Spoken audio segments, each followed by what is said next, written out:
ॐ भद्रं कर्णेभिः शृणुयाम देवा भद्रं पश्येम यक्षभिर्यजत्राः स्थिरैरङ्गैस्तुष्टवागुंसस्तनूभिर्वशेम देवहितं यदायुः। ॐ स्वस्ति नः इन्द्रो वृधस्रवाः स्वस्ति नः पूषा विश्ववेदाः स्वस्ति नस्तारक्षो अरिष्टनेमि स्वस्ति नः बृहस्पतिर्दधातु।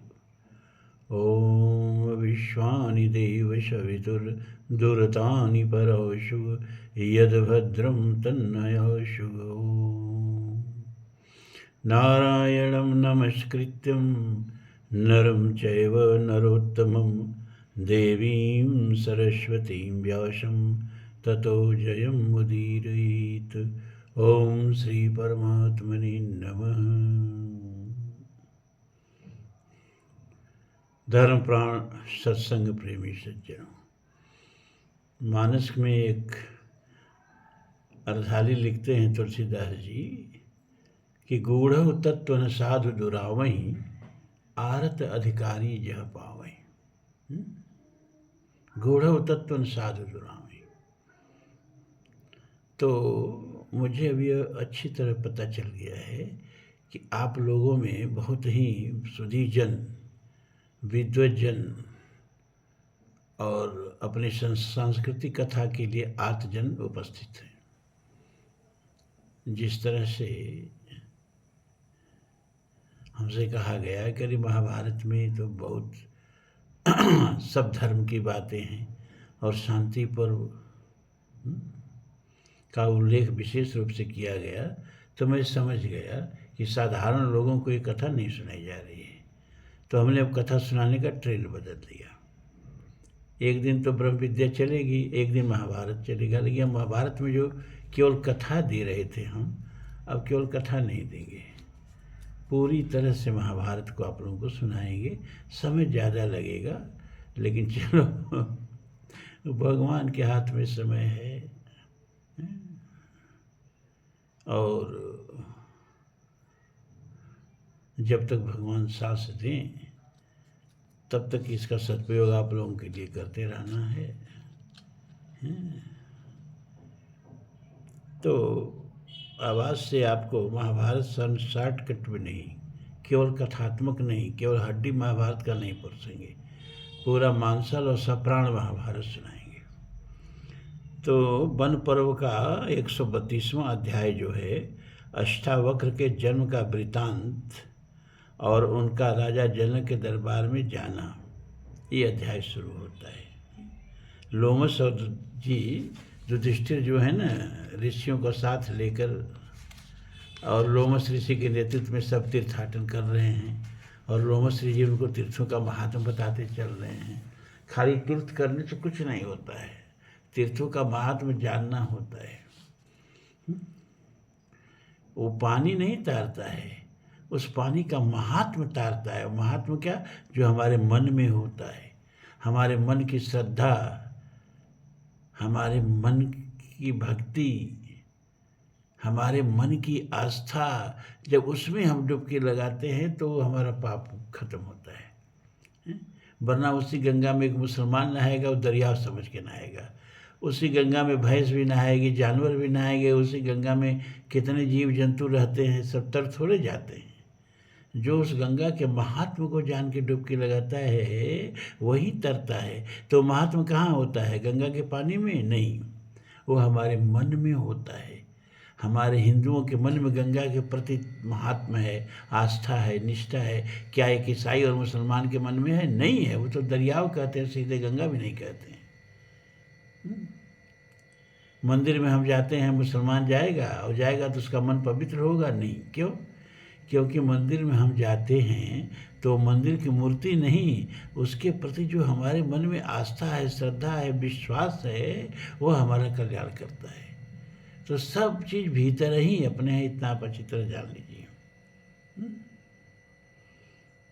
तो कुछ लोगों को, जैसे दुर्योधन को देखिए और युधिष्ठिर, दो चरित्र आपके सामने हैं। दुर्योधन के हाथ में पूरा राज्य आ गया है, पांडवों का भी राज्य आ गया है, लेकिन वो रात दिन राज्य की चिंता में पड़े हुए हैं। कहीं हमसे राज्य छीन न ले पांडव, कहीं लौट के आ न जाए पांडव, कैसे जीवन भर वन में ही रह जाए पांडव। जैसे लग रहा है ना कि धरती पर जीवन भर राज करेगा। देखिए एक दुर्योधन की प्रवृत्ति है। वो भूल गया कि बल विक्रम वेणु दधीच गए, और पारत गए जिन भारत ठाना।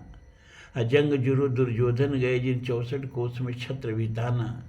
बाल गए बल सींव गए जिनकी कखरी 10 कंठ दबाना। धरा को प्रमाण यही तुलसी, अरे जो फरा सो झरा, जो बरा सो बुताना। गर्भ का जीवन गर्भ के लिए नहीं होता है, गर्भ का जीवन इहलोक के लिए होता है। उसी तरह इहलोक का जीवन इहलोक के लिए नहीं होता है। कितने दिन यहाँ पर रहेंगे? लव जीवन संबत पंचदशा कल्पांत नाश गुमाने ऐसा, कितने दिन यहाँ रहेंगे? तो यह इहलोक का जीवन परलोक के लिए होता है। जो इहलोक का जीवन इस तरह जीते हैं कि परलोक संवर जाए, वही वास्तव में जीते हैं। तो दुर्योधन को परलोक की चिंता नहीं है। वह राज्य को एकदम कस के जकड़ के रखना चाहता है, सुई के नोक के बराबर भी पांडवों को देने को तैयार नहीं है।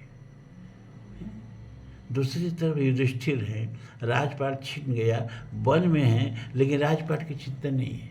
घूम घूम के तीर्थाटन कर रहे हैं, उनको परलोक की चिंता है, क्योंकि वो जानते हैं कि यह लोक तो परलोक के लिए सीढ़ी है। सीढ़ी पर कोई विहार नहीं करता है, सीढ़ी का माध्यम केवल छत पर चढ़ने के लिए उसका उपयोग है। सीढ़ी पर बैठ के कुछ डंडे पर कोई आराम नहीं करता है। उसी तरह से यह मर्त्य लोक जो है, ये जो इहलोक है, ये परलोक के लिए सीढ़ी है। इसका साधन के रूप में उपयोग करना चाहिए, इसका साध्य के रूप में उपयोग नहीं करना चाहिए। तो युधिष्ठिर घूम घूम के तीर्थ कर रहे हैं, वो साधन के रूप में इसका उपयोग कर रहे हैं, और दुर्योधन जो है साध्य के रूप में उपयोग कर रहा है। यही दुर्योधन और युधिष्ठिर में अंतर है, इस बात को जान लीजिए। अब आप अपने को देखिए किसके साथ खड़े हैं, दुर्योधन के साथ कि युधिष्ठिर के साथ? कौन सी प्रवृत्ति आपके है? ये लोग को संवारते हैं परलोक के लिए, या ये लोग को कभी छोड़ के नहीं जाना है? माँ गिद्ध की तरह चिपटे हुए हैं, जैसे कि लेके ही सब जाएंगे। अरे कुछ नहीं जी, रावण बाण सब खाली हाथ गए हैं, बलि विक्रम सब खाली हाथ गए। सहस बाह 10 बदन आद बचे न काल बलीते। हम कर धनधाम सवारे अंत चले उठ रीते। तो महाभारत की एक कथा है, यन्न भारते तन्न भारते। कहा गया जो महाभारत में नहीं है वो कहीं नहीं है, और जो कहीं है वो महाभारत में है। तो अब आपको महाभारत अब उसी स्तर पर सुनाएंगे, थोड़ा समय ज़्यादा लगेगा, कोई बात नहीं। एक कहावत सुने ना कि हमें चिंता नहीं उनकी, उन्हें चिंता हमारी है। तो जिंदगी हमारी है, और उसकी चिंता जो है ना, आप लोगों के बीच में जो डॉक्टर साहब बैठे हैं ना, उनकी है। और ऐसे पुण्यात्मा संत आदमी जब हमारे जीवन की चिंता करते हैं, तो हमको अपने जीवन की चिंता करने की आवश्यकता नहीं है। तो भैया युधिष्ठिर, लोमस ऋषि कहते हैं युधिष्ठिर से, उद्दालक के पुत्र सेतुकेत हो गए। उद्दालक के पुत्र सेतुकेत हो गए, जो इस भूतल पर मंत्र शास्त्र में अत्यंत निपुण कहे जाते हैं। देखो, यह पवित्र आश्रम उन्हीं का है जो सदा फल देने वाले वृक्षों से हरा भरा दिखाई देता है। उद्दालक ऋषि का आश्रम दिखाते हैं। फिर कहते हैं कि इस आश्रम में श्वेतकेतु ने मानव रूप धारणी सरस्वती देवी का प्रत्यक्ष दर्शन किया था, और अपने निकट आई हुई उन सरस्वती से यह कहा था कि मैं वाणी स्वरूपा आपके तत्व को यथार्थ रूप से जानना चाहता हूँ। उस युग में कहोड मुनि के पुत्र अष्टावक्र और उद्दालक नंदन सेतुकेतु, ये दोनों महर्षि समस्त भूमंडल में वेद वेत्ताओं में श्रेष्ठ थे। कौन कौन? कहोड के पुत्र अष्टावक्र और उद्दालक के पुत्र श्वेतकेतु, और वे आपस में मामा भांजे थे। श्वेतकेतु मामा लगता था, अष्टावक्र भांजा लगते थे। ये मामा भांजे भी थे आपस में।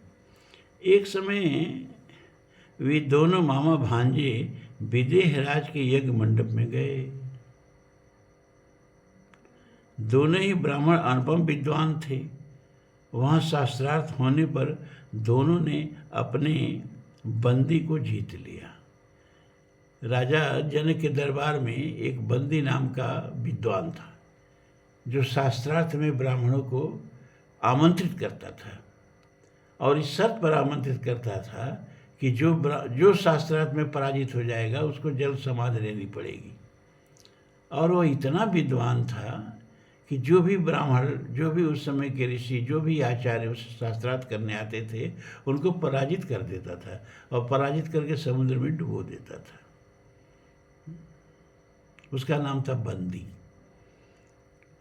तो कह रहे हैं लोमस जी कि कुंती नंदन विप्र शिरोमणि अष्टावक्र वाद विवाद में बड़े निपुण थे।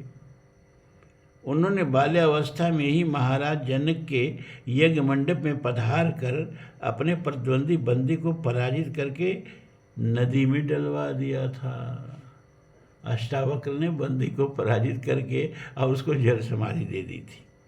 वे अष्टावक्र मुनि जिन महात्मा उद्दालक के दौहित्र माने नाती बताए जाते हैं, उन्हीं का यह परम पवित्र आश्रम है। तुम अपने भाइयों सहित इसमें प्रवेश करके कुछ देर तक उपासना करो। अब युधिष्ठिर पूछते हैं कि मुनिवर यानी लोमस जी से, उन ब्रह्मर्षि का कैसा प्रभाव था जिन्होंने बंदी जैसे सुप्रसिद्ध विद्वान को भी जीत लिया? वे किस कारण से अष्टावक्र हो गए? 8 जगह से टेढ़े मेढ़े क्यों हो गए? वे सब बातें मुझे यथार्थ में बताइए। तो लोमस जी कहते हैं, राजन, महर्षि उद्दालक का कहोड नाम से विख्यात एक शिष्य था। क्या नाम था? कहोड। किसके शिष्य थे? महर्षि उद्दालक के, जो बड़े संयम नियम से रहकर आचार्य की सेवा किया करते थे। उनके गुरु की आज्ञा के अंदर रहकर दीर्घ काल तक अध्ययन किया। कहोड मुनि ने गुरु के यहाँ रहकर दीर्घ काल तक अध्ययन किया। विप्रवर कहोड एक विनीत शिष्य की भांति उद्दालक मुनि की परिचर्चा में संलग्न रहते थे। गुरु ने शिष्य की उस सेवा के महत्व को समझकर शीघ्र ही उन्हें संपूर्ण वेद शास्त्रों का ज्ञान करा दिया और अपनी पुत्री सुजाता को भी उन्हें पत्नी के रूप में समर्पित कर दिया।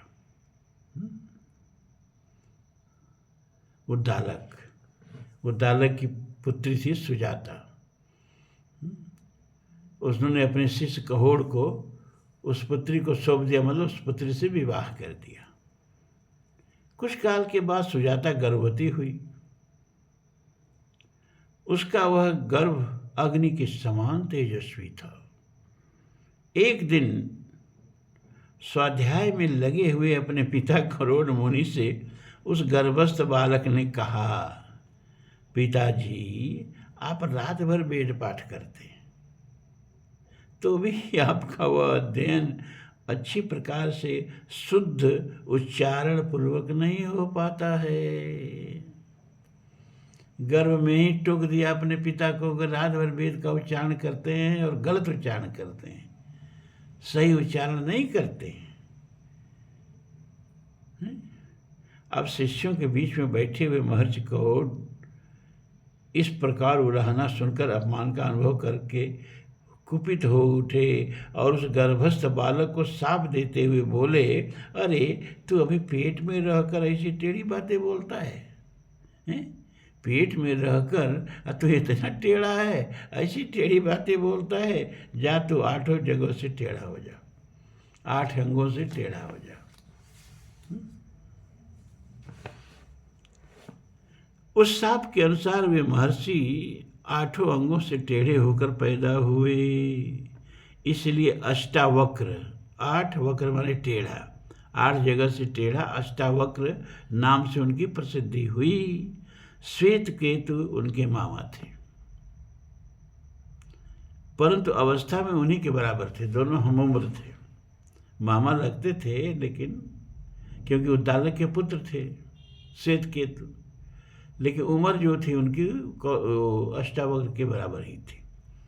जब पेट में गर्भ बढ़ रहा था उस समय सुजाता ने उससे पीड़ित होकर एकांत में अपने निर्धन पति से धन की इच्छा रखकर कहा, महर्षि, यह मेरे गर्भ का 10वां महीना चल रहा है, मैं धनहीन नारी खर्च कैसे व्यवस्था करूंगी? आपके पास थोड़ा सा भी धन नहीं है जिससे मैं प्रसव काल में इस संकट से पार हो सकूं।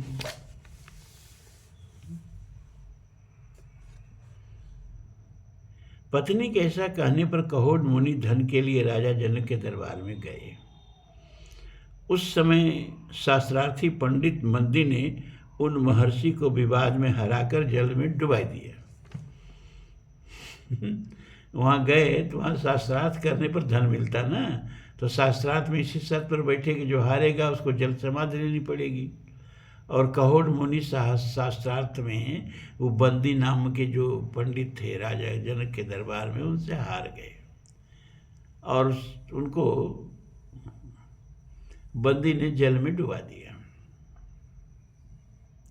जब उद्दालक को यह समाचार मिला कि कहोड मुनि शास्त्रार्थ में पराजित होने पर बंदी के द्वारा जल में डुबो दिए गए, तब उन्होंने सुजाता से सब कुछ बता दिया और कहा, बेटी, अपने बच्चे से इस वृत्तांत को सदा ही गुप्त रखना।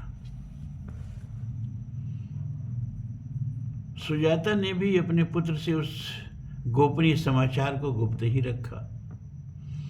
इसी से जन्म लेने के बाद भी उस ब्राह्मण बालक को इनके विषय में कुछ भी पता न लग पाया। अष्टावक्र अपने नाना उद्दालक को ही पिता के समान मानते थे और श्वेतकेतु को अपना भाई समझते थे। एक दिन जब अष्टावक्र की आयु 12 वर्ष की थी और वे पिता तुल्य उद्दालक मुनि के गोद में बैठे हुए थे, उसी समय श्वेतकेतु वहां आए और रोते हुए अष्टावक्र का हाथ पकड़कर उन्हें दूर खींच ले गए। इस प्रकार अष्टावक्र को दूर हटाकर श्वेत ने कहा, ये तेरे बाप की गोद नहीं है, वो तुम्हारे पिता नहीं है, ये तुम्हारे बाप की गोद नहीं है कि उसमें बैठ जाते हो जाता कि वह मेरे पिता की गोद है। श्वेतकेतु की उस कटुक्ति ने उस समय अष्टावक्र के हृदय में गहरी चोट पहुंचाई। इससे उन्हें बड़ा दुख हुआ। उन्होंने घर में माता के पास जाकर पूछा, माँ, सच सच बताना, मेरे पिता कौन है, कहाँ हैं? उनके बारे में आज तक मुझसे तुमने बताया क्यों नहीं? बालक इस प्रश्न से सुजाता के मन में बड़ी व्यथा हुई। उसने सांप के भय से घबराकर सब बात सच सच बता दी। यह सब रहस्य जानकर उन्होंने रात में श्वेतकेतु से इस प्रकार कहा, हम दोनों राजा जनक के यज्ञ में चलें। सुना जाता है उस यज्ञ में बड़े आश्चर्य की बातें देखने में आती हैं। हम दोनों यहाँ विद्वान ब्राह्मणों का शास्त्रार्थ सुनेंगे और वही उत्तम पदार्थ का भोजन करेंगे। वहाँ जाने से हम लोगों की प्रवचन शक्ति एवं जानकारी बढ़ेगी और हमें सुमधुर स्वर में वेद मंत्रों का कल्याणकारी घोष सुनने को मिलेगा। तो वे दोनों राजा जनक के दरबार में जाते हैं, लेकिन द्वारपाल उन सबों को रोक देता है, यज्ञ में प्रवेश नहीं करने देता है। कहता है, ब्राह्मण कुमार सुनो, हम बंदी के आज्ञा पालक हैं। बंदी माने वही जो शास्त्रार्थ में सबको हराते थे, उनका नाम बंदी है। तो बंदी माने वो सूत मादक मत समझ लेना, मागध मत समझ लेना, बंदी उनका नाम था। आप हमारी कही हुई बात सुनिए। इस यज्ञशाला में बालक ब्राह्मण नहीं प्रवेश कर पाते हैं, जो बूढ़े और बुद्धिमान ब्राह्मण हैं उन्हीं का यहाँ प्रवेश होता है। अष्टावक्र बोले, द्वारपाल, यदि यहाँ वृद्ध ब्राह्मणों के लिए प्रवेश का द्वार खुला है तब तो हमारा प्रवेश होना भी उचित ही है, क्योंकि हम लोग वृद्ध ही हैं। हमने ब्रह्मचर्य का पालन किया है तथा हम वेद के प्रभाव से भी संपन्न हैं। बात समझिए, 12 वर्ष का बालक कह रहा है कि हम वृद्ध ही हैं। क्यों वृद्ध हैं? अरे हम ज्ञान वृद्ध हैं, बाल वृद्ध नहीं हैं, लेकिन ज्ञान वृद्ध हैं। ज्ञान में हम लोग किसी से कम नहीं हैं, हम लोगों ने भी वेद का अभ्यास किया है। साथ ही हम गुरुजनों के सेवक, जितेंद्रिय तथा ज्ञान शास्त्र में परिनिष्ठित भी हैं। अवस्था में बालक होने के कारण ही किसी ब्राह्मण को अपमानित करना उचित नहीं बताया गया है, क्योंकि आग की छोटी सी चिंगारी भी यदि छू जाए तो जलाती है।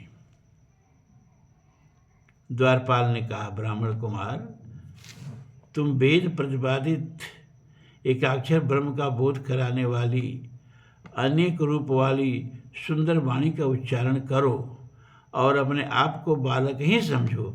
स्वयं ही अपनी प्रशंसा क्यों करते हो? इस जगत में ज्ञानी दुर्लभ हैं। तो अष्टावक्र का, द्वारपाल, केवल शरीर बढ़ जाने से किसी की बढ़ती नहीं समझी जाती है। जैसे सेमल के फल की गांठ बढ़ने पर भी सारहीन होने के कारण वह व्यर्थ ही है, छोटा और दुबला पतला वृक्ष भी यदि फलों के भार से लदा है तो उसे ही वृद्ध जानना चाहिए। जिसमें फल नहीं लगते उस वृक्ष का बढ़ना भी नहीं के बराबर है। द्वारपाल ने कहा, बालक, बड़े बूढ़ों से ही ज्ञान प्राप्त करते हैं और समयानुसार वे भी वृद्ध होते हैं। थोड़े समय में ज्ञान की प्राप्ति असंभव है, अतः तुम बालक होकर भी क्यों वृद्ध की सी बातें करते हो? अब ये अगर हम संक्षेप में करते तो ये सब आपको नहीं सुनाते, लेकिन आप लोगों की उत्सुकता देख करके हमने सोचा कि अब आप लोगों के साथ अन्याय नहीं करना है, पूरा महाभारत जस का तस सुना देना है। समय बहुत लगेगा, लेकिन कोई बात नहीं, एक दिन महाभारत चलेगा और एक दिन ब्रह्म विद्या चलेगी। ब्रह्म विद्या में अभी सब उपनिषद सुनाना है।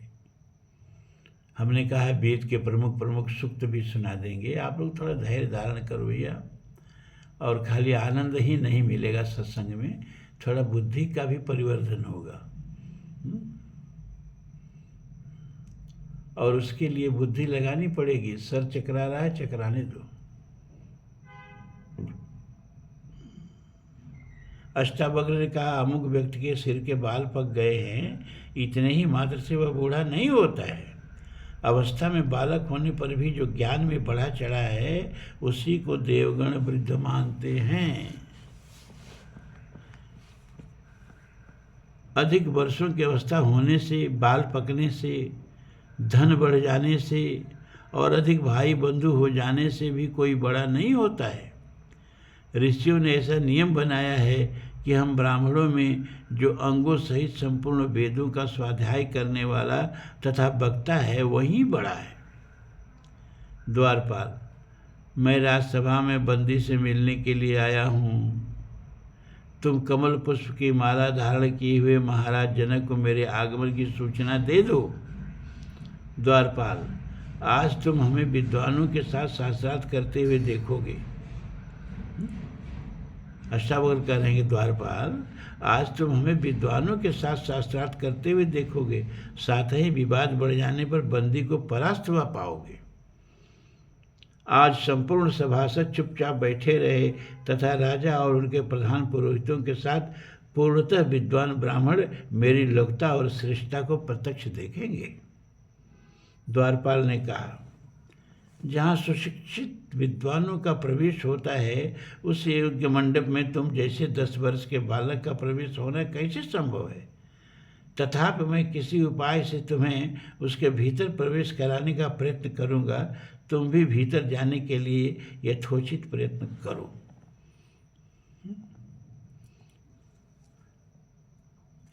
और इस तरह से द्वारपाल इन दोनों लोगों को, श्वेतकेतु को और अष्टावक्र को भीतर प्रवेश करा देता है।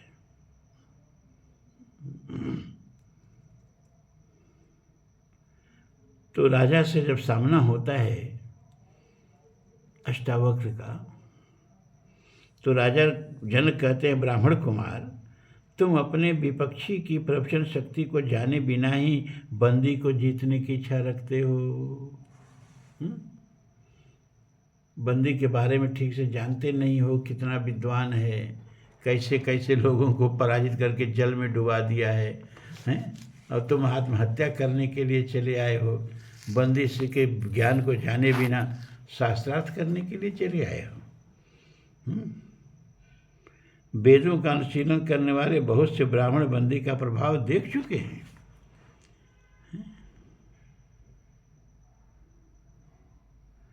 कितने ही ज्ञानोन्मत्त ब्राह्मण बंदी को जीतने की अभिलाषा रखकर शास्त्रार्थ की घोषणा करते हुए आए हैं, किंतु उनके निकट पहुँचते ही उनका प्रभाव नष्ट हो गया है। इतना ही नहीं, वे पराजित और तिरस्कृत होकर चुपचाप राजसभा से निकल गए हैं। फिर वे अन्य सदस्यों के साथ वार्तालाप ही कैसे कर सकते हैं? अष्टावक्र ने कहा, महाराज, अभी बंदी को हम जैसों के साथ शास्त्रार्थ करने का अवसर नहीं मिला है, इसलिए वह सिंह बना हुआ है और निडर होकर बातें करता है। आज मुझसे जब उसकी भेंट होगी, उस समय वह पराजित होकर मुर्दे की बात हो जाएगा।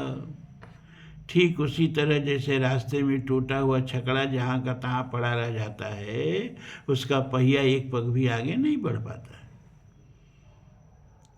तब राजा ने परीक्षा लेने के लिए कहा, जो पुरुष 30 अवयव, 12 अंश, 24 पर्व और 360 औरों वाले पदार्थ को जानता है, उसके प्रयोग को समझता है, वह उच्च कोटि का ज्ञानी है। अष्टावक्र की पहले परीक्षा जनक जी ही लेते हैं और इतनी कटु कूट उसके सामने पहली रख देते हैं कि जो पुरुष 30 अवयव, 12 अंश, 24 पर्व और 360 औरों वाले पदार्थ को जानता है, उसके प्रयोजन को समझता है, वह उच्च कोटि का ज्ञानी है।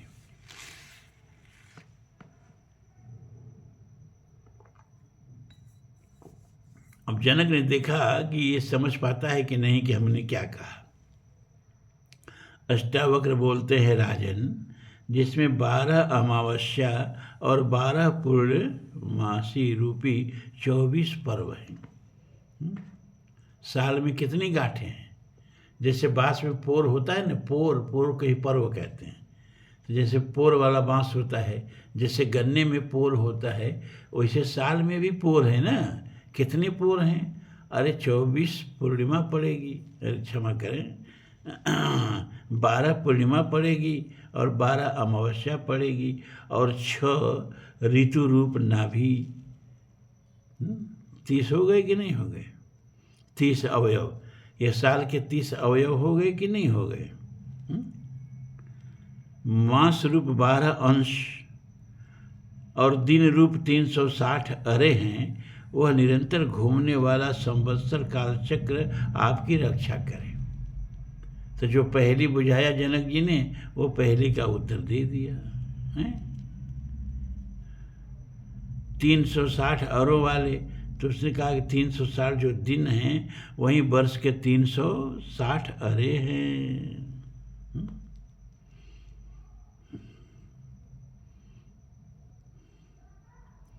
फिर राजा कहते हैं, जो 2 घोड़ियों के भांति संयुक्त रहती हैं एवं जो बाज पक्षी के भांति हठात गिरने वाली हैं, उन दोनों के गर्भ को देवताओं में से कौन धारण करता है तथा वे दोनों किस गर्भ को उत्पन्न करती हैं? ये भी एक पहेली है। शास्त्रार्थ ही हो रहा है एक तरह से अष्टावक्र और राजा जनक में, कि जो 2 घोड़ियों की भांति संयुक्त रहती हैं एवं जो बाज पक्षी की भांति हठात गिरने वाली हैं, उन दोनों के गर्भ को देवताओं में कौन धारण करता है तथा वे दोनों किस गर्भ को उत्पन्न करती हैं? तो अष्टावक्र उत्तर देते हैं, राजन वे दोनों तुम्हारे शत्रुओं के घर पर भी न गिरें। ये उत्तर देखिए कि वो दोनों जो बाज की तरह गिरती हैं वो आपको तो छोड़िए आपके शत्रुओं के घर पर भी न गिरें। वायु जिसका सारथी है वह मेघ रूप देव ही इन दोनों के गर्भ को धारण करने वाला है और ये दोनों उस मेघ रूप गर्भ को उत्पन्न करने वाले हैं। अभी उत्तर तो आप लोगों की समझ में नहीं आया, समझ गए? यहाँ अष्टावक्र जी ने परोक्ष रूप से ही प्रश्न का उत्तर दिया है, सीधे सीधे उत्तर नहीं दिया है।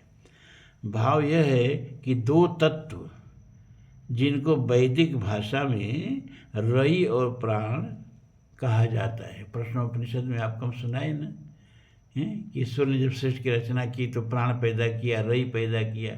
समूचे प्रकृति को रई कहते हैं और चेतन अंश को प्राण कहते हैं।